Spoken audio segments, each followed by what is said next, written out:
এটা হলো $150 মিলিয়ন একটা আইল্যান্ড যেখানে আছে 8টা লাক্সারিয়াস মেগা ম্যানশন। আর সব থেকে ভালো বিষয় হলো এর পুরোটাই সৌরশক্তি এবং বায়ু শক্তি দ্বারা পরিচালিত। আর এখানে অনেক প্রজাতির পশু পাখি আছে যাদেরকে আমি প্রথমবার দেখলাম। আর এটা বানাতে 4টে যুগ কেটে গেছে।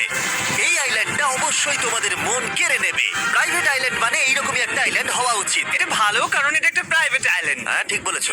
প্রথমেই এখানে যেটা করতে হবে তা হলো তোমার হাত পরিষ্কার, কারণ বাইরের জগতের জীবাণু যাতে তুমি এখানে ছড়াতে না পারো। আমি এমনিতে অনেকবার হাত মুছি। এখানে যারা আসে সবাইকে নারকেল দেওয়া হয়। হ্যাঁ, মানে এদের তো কখনো শেষই হবে না। হ্যাঁ, ঠিক বলেছো। আমি জানি না কেন, হয়তো এই জায়গাটা খুব ফ্যান্সি বলে, অথবা এরা হয়তো টয়লেট গাড়ি চালানো সম্পর্কে শুনেছে, তাই আমাদের প্রত্যেককে একজন করে পার্সোনাল ড্রাইভার দেওয়া হলো। আমার মনে হচ্ছে এটা আমার লাইফ টাইম এক্সপিরিয়েন্স হতে চলেছে। যদি তুমি আমার না আসো এটা তো। আমার প্রাইস রেঞ্জের বাইরে।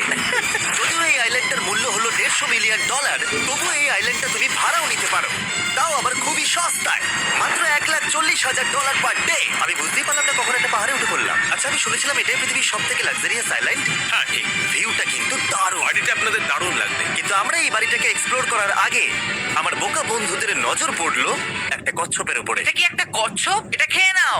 এই তো ঠিক আছে, তোমরা বাকি আইল্যান্ডটা ঘুরে দেখতে পারো। এই আইল্যান্ডে সবকিছুই এত এক্সট্রা যে যেকোনো দলের প্রত্যেকের জন্য 10 জন করে স্টাফ আছে তোমার যে কোনো প্রয়োজনে সাহায্য করবার জন্য। এখানে অনেক মানুষ আছে, তারা বলছে এখানে খাবার আছে, ড্রিঙ্ক আছে, পরের কিছুদিন আপনারা কি করবেন, আর আমরা শুধু বললাম কচ্ছপ। এই তো আর আমার সব বন্ধুদের মধ্যে নোলান এই ব্যাপারটার সুযোগ নিল।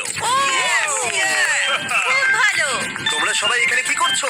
আমরা পুল খেলছি। সঙ্গে 10 জনকে নিয়ে? এরা চিয়ার করছে। দেখো, তোমাদের ওর সাথে ঘোরার কোনো এমন কেন প্রয়োজন নেই। করছো? আমি কষ্ট পাবো যদি তোমরা বিশ্রাম না নাও। আচ্ছা, ঠিক যদি আছে। তোমার অ্যাটেনশন দরকার হয়, ওদেরকে ওখানে দাঁড় করিয়ে রেখো না। 1 ঘন্টায় কেটেছে, কিন্তু আমি বলতে বাধ্য হচ্ছি এটাই সব থেকে সেরা আইল্যান্ড। দারুণ ব্যাপার হলো এখানে একটা বাড়ি আছে যার ছাদ অবধি গাড়ি চালিয়ে যাওয়া যায়, আর যেখান থেকে তুমি গলফ বল সমুদ্রে মারতে পারবে, কারণ এগুলো ফিশ ফুড দিয়ে তৈরি।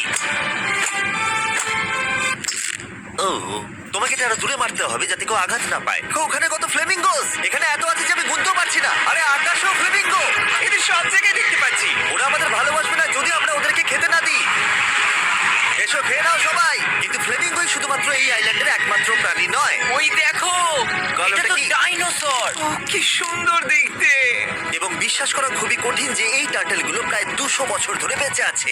মিস্টার টার্টেল, আমার নাম হলো জিমি। যদি আমার সন্তানের সন্তানের সন্তান এখানে আসে, ওদেরকে বলবে আমি খুব ভালো ছেলে ছিলাম। তারপর আমাদের এই আইল্যান্ডে থাকা অনেক লিমার্সদের সাথে দেখা হলো। এগুলো খেয়ে নাও। জিমি, তুমি কি দেখেছো তোমার মাথায় দুটো লিমার আমি বসে জানি, আছে? তাই আমি নড়ছি না। আমি কিছু খাবার দিয়ে দিই এখানে। আরে দিও না। আর যদি তোমরা ভাবো এই পশু পাখিরা কোথা থেকে এসেছে, তাহলে বলে দিই এদের মধ্যে বেশিরভাগ প্রজাতি লুপ্তপ্রায়। এরা এখানে আছে এই আইল্যান্ডের ওনারের জন্য, রিচার্ড ব্র্যানসন, যিনি এদেরকে লুপ্ত হয়ে যাওয়ার হাত থেকে বাঁচাচ্ছেন। কিন্তু এখানকার সব থেকে লুপ্তপ্রায় প্রাণী হলো মারমেড, যারা তোমাকে সুশি সার্ভ করবে। মারমেড আর সুশি। এটাকে বলে লাক্সারি। মারমেড, তোমরা কি সুশি খাবে? আমি না বলতে পারবো না। ক্যানিবালিজমের মতো লাগছে। হ্যাঁ। এটা একটা ফ্যামিলি রিউনিয়ন। চলে এসো এদিকে। এই আইল্যান্ডে এত কিছু আছে যে আমরা ভিডিওতে সবকিছু আনতে পারলাম না। আমরা টেনিস খেললাম, বাস্কেটবল খেললাম, আমরা আরেকটা ম্যানশন ঘুরে দেখলাম। আমি